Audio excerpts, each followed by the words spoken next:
Good morning students.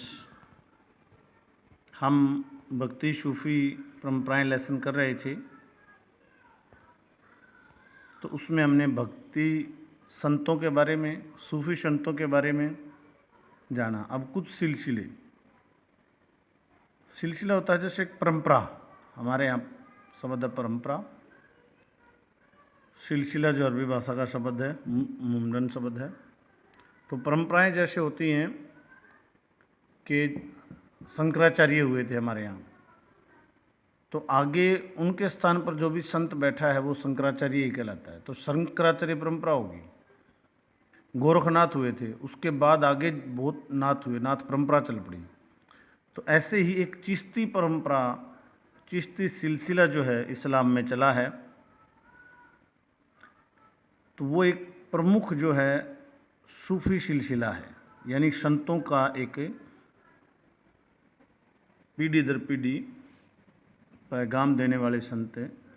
ये चिश्ती सिलसिला सूफियों का एक सिलसिला है। वैसे तो अनेक सिलसिले हुए हैं सूफियों में या इस्लाम में, लेकिन ये चिश्ती भारत में प्रमुख रूप हुआ है, तो इसलिए इसका नाम प्रमुखता से आता है। तो इसकी स्थापना इसहाक शामी चिश्ती ने की थी। भारत में इसकी स्थापना मोइनुद्दीन चिश्ती ने की।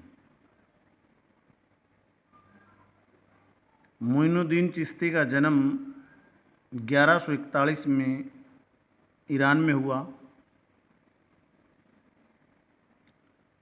इसके अन्य प्रमुख संत जो हुए हैं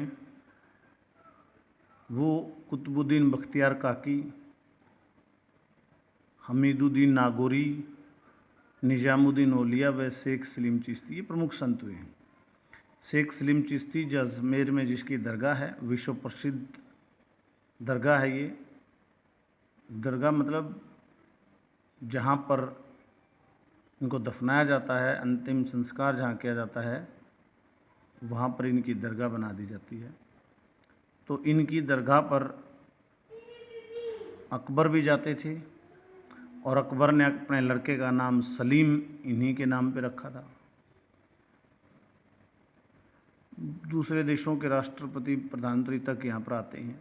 पाकिस्तान के राष्ट्रपति परवेज मुशर्रफ आए थे। तो शेख सलीम चिश्ती एक प्रसिद्ध नाम है। महान व लघु परंपरा, ये संतों की परंपरा है। उच्च वर्ग की परंपरा जिसे महान तथा जन साधारण की परंपरा को लघु परंपरा कहा गया है। तो महान व लघु परंपरा होगी। तंत्रवाद, देवी की उपासना को तंत्रवाद के नाम से जाना गया है। इस पूजा पद्धति में स्त्री पुरुष तथा सभी वर्गों के लोग शामिल होते हैं। देवी की उपासना, वैसे तो तंत्र जो है एक विधि होती है, तांत्रिक संत जैसे होते हैं, एक विशेष शक्ति होती है जो सिद्धियों द्वारा प्राप्त होती है, लेकिन यहाँ पर तंत्रवाद से अभिप्राय देवी की उपासना से है। और इस उपासना की खास बात यह होती है कि इसको सभी वर्गों के स्त्री और पुरुष दोनों कर सकते हैं। नहीं तो सभी वर्गों को कोई भी परंपरा करने का अधिकार नहीं है, और स्त्रियों को भी नहीं है। तो स्त्री और पुरुष सभी कर लेते हैं। तो ये तंत्रवाद। उसके बाद नाथ, सिद्ध व जोगी, ये भी कुछ हमारे यहाँ पर संत परंपराएं हैं। जैसे मुंडन में चिश्ती सिलसिला था, ऐसे ये पर नाथ, सिद्ध व जोगी। नाथ तो वही जैसे मैंने बताया था, गोरखनाथ, मच्छिंद्रनाथ,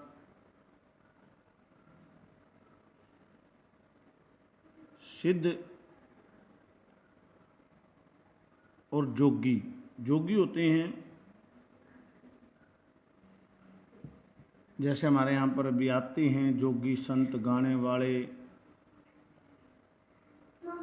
तो ये जो है ब्राह्मणी परंपरा में तो इनको निम्न दर्जा प्राप्त था, लेकिन इन्होंने ब्राह्मणीय पूजा पद्धति और विचारधारा का विरोध किया और एक नई भक्ति परंपरा को जन्म दिया जो हमारे एरिया में काफ़ी पूजनीय रही। और अंतिम टॉपिक के इस लेसन का उलेमा। उलेमा जो है वो इस्लाम धर्म का धर्मशास्त्री होता है, धर्मशास्त्रियों का एक ग्रुप होता है। वैसे उलेमा जो बना है इलम से, इलम यानी जिसको ज्ञान, आत्मज्ञान जिसको हम कहते हैं हमारी भाषा में आत्मज्ञान, हम जैसे कहते हैं बुद्ध को ज्ञान प्राप्त हुआ सत्य का, वो आत्मज्ञान मुंडन भाषा में उसी को इलम कहा गया है कि उसको इलम हुआ। तो जिसको इलम होता है वो आलिम कहलाता है। और उन आलिमों की सभा को यानी एक ग्रुप ऑफ आलिम उलेमा कहा गया है।